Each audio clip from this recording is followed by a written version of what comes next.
Hey there, YouTube fan. Welcome to Revealed Truth, the channel that sheds light on the dark secrets hidden behind unfaithful wives. Today, we've got a story that will make your jaw drop to the floor. Let's begin.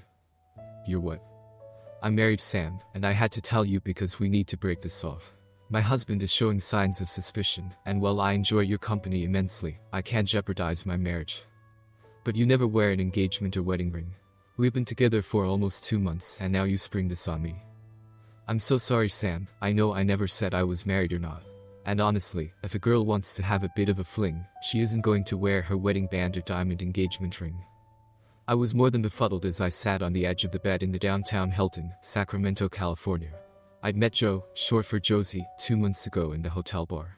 I'm Sam Mefford and I work for our family grocery business in Spokane, Washington. This time of year, I travel to several areas in California's central region, haggling over fruit and vegetable prices. For the last 2 months I've been in Sacramento once every 10 days. On my first trip, I met Jo and we hit it off immediately. She told me she was a sales rep for a large pharmaceutical company in Denver. California was part of her territory. Jo was 32 to my 29 and drop-dead gorgeous. About 5'6" with long legs and amazing peach and bright blue eyes that sparkled. I was immediately intoxicated with her. I should back up a minute and mention a couple important details about myself. First, I'm single. I haven't met the one yet, but I'm out here looking. I don't jump into bed quickly with any woman, Jo, of course, being the exception this time around. We were fucking each other's brains out 2 hours after we met. I don't want cheap sex, I want a life with a good woman, so the physical has always come after getting to know someone. Again, Jo was the exception, but there just seemed to be something special about her. Secondly, I don't sleep with married women, ever. Period, end of story. I have nothing but vitriol for anyone who betrays their wedding vows and promises. You want to sleep around, fine by me, stay single. But once you say, forsaking all others than I do, you've given your bond to fidelity. Beyond hating cheaters, I have no intention of being the target of an enraged husband. I plan on living a long life and dying with my kids and grandkids gathered around my bedside, not in some dark alley beaten to death by a man who wouldn't stand for some piece of shit taking what wasn't his. This is my code and I never, ever depart from it. I've been hit on by plenty of married sluts. I'm not George Clooney or Brad Pitt, but I'm in good shape, have a sharp mind and a quick wit. Plus, I'm genuinely interested in people, so I'm a good listener. All women love a good listener. It takes me about 2 seconds to spot a ring on a potential cheating wife. I try to be polite, but I'm always firm. Something along the lines of, I'm flattered, but I don't date or have sex with married women. Obviously, this gets me a death stare or even an attempted slap in the face. Like I could give a shit. Either is better than a baseball bat to the back of the head, or knowing you're just one more selfish reprobate among many. I have enough flaws without adding that one. So, I find myself in a hotel room for the 6th time in 2 months with a woman I thought I might be falling for. Since we both came to town on business, it was easy to share a room and enjoy each other's company. However, we'd also visit Napa, take the historic river cruiser bike ride in the nearby mountains. Sex was amazing, but I thought it was the budding relationship that made our romp so incredible. Now I'm thinking, WTF. I'm sorry, say that again, you're married. Yes, Sam, I apologize for springing this on you. I really like you and love our time together, but I have a life with a husband and 2 young kids. I can't abandon them or hurt my family in any way. You have kids? 2 beautiful boys, Michael and Josh. Would you like to see their pictures? They are adorable. Duck, no, I don't want to see their pictures. What the hell, Joe? How could you do this to me? How could you set me up like this? I had no idea you were married. If you had told me our first night, I might have bought you a drink, but then politely have gone my own way. I don't duck married women. I didn't tell you, Sam, because I didn't want to. You were handsome and intriguing to me. I wanted to get to know you. I love my husband but needed a little spice in my life. I'd keep going with you if I knew Tom would never find out. You are an amazing guy and excellent lover. I must have looked like a deer in the headlights, a completely dumbfounded fool, or maybe a combination of the two. I could hear gurgling sounds coming out of my throat but couldn't form any words. Did I just enter the ducking twilight zone? Being momentarily frozen, Skunk Slot Joe just kept on going, making it worse by the minute. Tom and I met in high school and were sweethearts from the beginning. We fell hard for each other and have been together ever since. He's a good man, probably the best man I know, but I found myself curious about others outside my marriage. What would it be like to have a fling? Would a different man make me love Tom more? What if he was bigger or better? Could my marriage still thrive? I had to test the waters and explore for myself. I'm sure you understand. She kept going for another minute or so, but all I heard was blah, blah, blah, blah. Finally, I began to get my wits about me and cut her off. Joe, shut up for a minute, please. Okay, Sam, you don't have to snap at me. I know this is a surprise, but I'm sure you can understand we probably need to call it quits after this weekend. We had planned to stay a couple extra days and visit Sonoma since it was early October and the grapes were heavy on the vines. Joe had been sitting in the chair across the room from me in our suite. She rose to join me on the bed. Come on baby, let's enjoy the time we have, she purred. Stop Joe, sit back down in the chair. I need to ask you some questions, and you need to be truthful with me, do you understand? Yes, of course I'm always honest with you, well except for the marriage part. She said this as offhandedly as if discussing the possibility of rain in tomorrow's forecast. Holy shit, this witch is delusional, I thought to myself. Is your real name Joe? Of course it is, silly. Are you a pharmaceutical rep from Denver? Well, no, not really, I just made that up. Let me see your driver's license. What? Your driver's license, take it out of your purse and show it to me. She did, and yet another surprise hit me square between the eyes. Josie Phelps, 1012 Swanson Drive, Sacramento, California, I mumbled, still in a state of shock. I handed it back to her as she began to look worried, like a bad card player bluffing for the pot in Texas Hold'em. See, I told you, she said, trying to smile. I'm really the Joe you've gotten to know over the last couple of months, with only one or two exceptions. Now, why don't we put this awkward moment behind us and head over to Sonoma? I can't wait to tour Chateau Montelena. One or two exceptions? Are you crazy? You're married and have 2 kids. Those aren't exceptions, those are gaping holes you could drive a truck through. How can you be so deceptive and look yourself in the mirror? Don't lecture me, Sam. We've had fun and that's all there is to it. I never begged you to sleep with me. As I recall, you were quite enthusiastic. I was enthusiastic because I thought you were single and someone I could get to know and a person with whom I could possibly build a relationship. If you just worn your rings, I'd never have jumped into bed with you or invested time in this facade of a relationship. I'm sorry you feel that way, Sam. Let me ask you a question, Mrs. Phelps. What would Tom Phelps do if he knew right now you were here in this room with me, and we'd been carrying on a sexual relationship for the past 2 months? For the first time she began to look seriously worried. I don't know, but I'm sure it wouldn't be good. Tom is a faithful guy, and he doesn't tolerate cheating or lying. I guess he'd be very put out with both of us. But don't you see, Sam, that is why we must enjoy our weekend together before we go our separate ways. What is Tom doing this weekend, Joe? Playing with the kids at home thinking his loving wife is out of town on work. The kids are at my folks and Tom's at home with a long list of yard work he plans on knocking out while I'm away.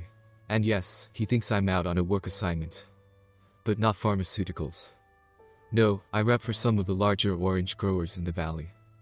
Okay, enough about that. Joe, let me explain something to you. I don't ever duck married women. I hate cheating and cheaters, and I have no intention of being on the receiving end of some betrayed husband's wrath. If I were married and my wife did that to me, I would go ballistic.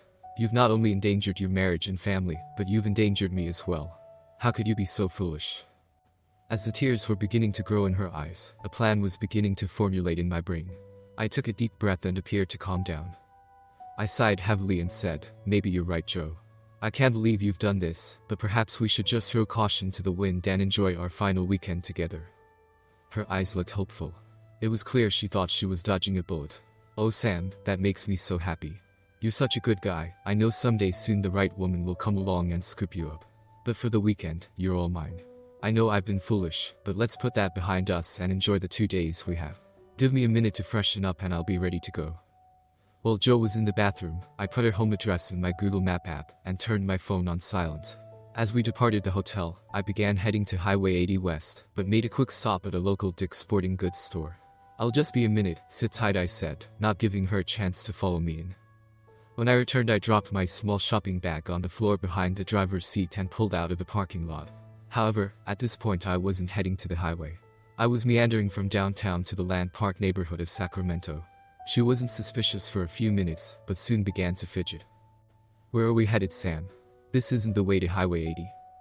I've got to stop and see one guy I haven't caught up with this week, Joe. It should only be about a 10-minute interruption.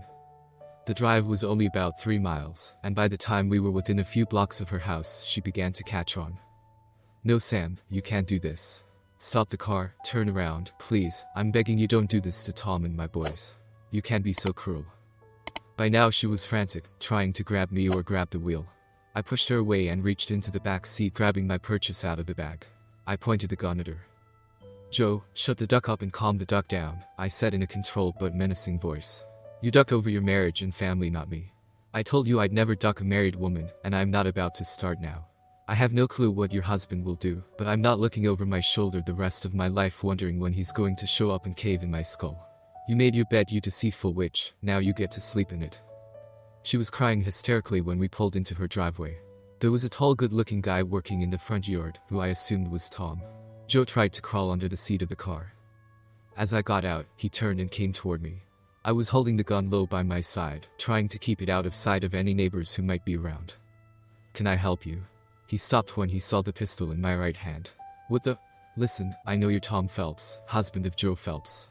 If you glance over my shoulder, you'll see her in the front seat of my car. Now, don't do anything rash. I haven't harmed her, nor do I have any intention of doing so. I don't want anyone hurt, but I do need you to listen to my story for about 5 minutes, and then you'll never see me again. Please don't do anything stupid, you can trust me." He must have noticed something about my demeanor that allowed him to remain calm and believe what I had just said. Rage was in his eyes, but it was controlled. "Thank you, I promise this will only take a few minutes. Joe, get out of the car and come into the house with me and Tom." Looking like a condemned woman, Joe reluctantly got out of the car and moved toward us. I backed up a step, allowing Tom to go to his wife and hold her, helping her into the house. When we entered, I asked that we go to their kitchen so they could sit down. I stood with the gun pointed at both. "Tom, my name is Sam, and about 2 months ago I met Joe at the bar in the downtown Hilton. She told me she was a pharmaceutical rep from Denver. Joe wasn't wearing an engagement ring or wedding band." At this, Tom's face began to harden, and sweat began to break out on his forehead, but he didn't interrupt. Joe is a good-looking woman with a very effusive personality, so I struck up a conversation. It was a delightful 2 hours talking to someone I thought was single. I travel a good bit for work and have never been married. I'd love to meet someone and settle down, so, as you can imagine, a single woman with the looks and personality of Joe grabbed my attention. Within those 2 hours we ended up in bed, together all night. After that we spent time together over the next 2 days I was in town.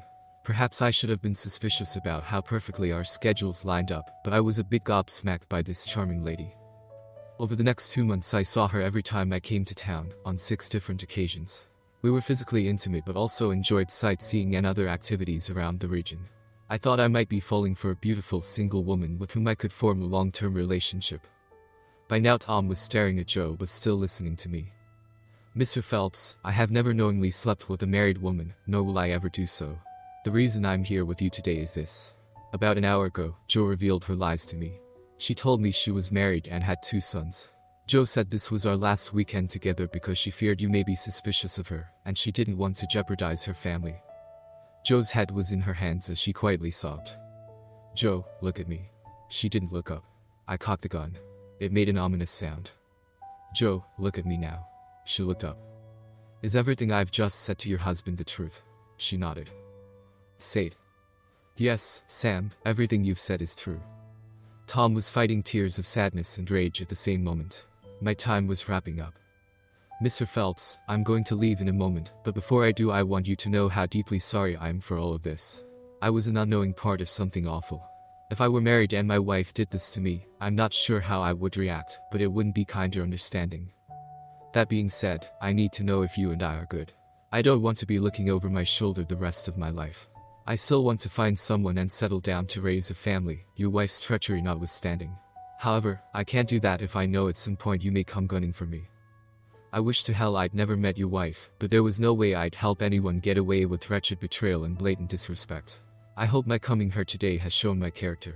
Can I trust you to hold me harmless in this situation?" Tom Phelps gritted his teeth, and turning away from his heartless, self-absorbed wife, he looked me in the eye. "We're good." "Okay, I'll let myself out." As I turned to leave, Joe looked up. "Sam, would you really have shot me or Tom if he responded in rage?" I shrugged my shoulders and let out a sad laugh. "Well, Joe, it would have been tough seeing as it is only a pellet gun, and I didn't buy any pellets." As I opened the front door to exit, I heard Joe say, "Tom, baby, where are you going? We must talk." "Upstairs to pack your bag, slut. You're leaving." We've reached the end of another story. Let's use these stories as lessons to protect our relationships and foster trust. Don't forget to subscribe for more unbelievable accounts.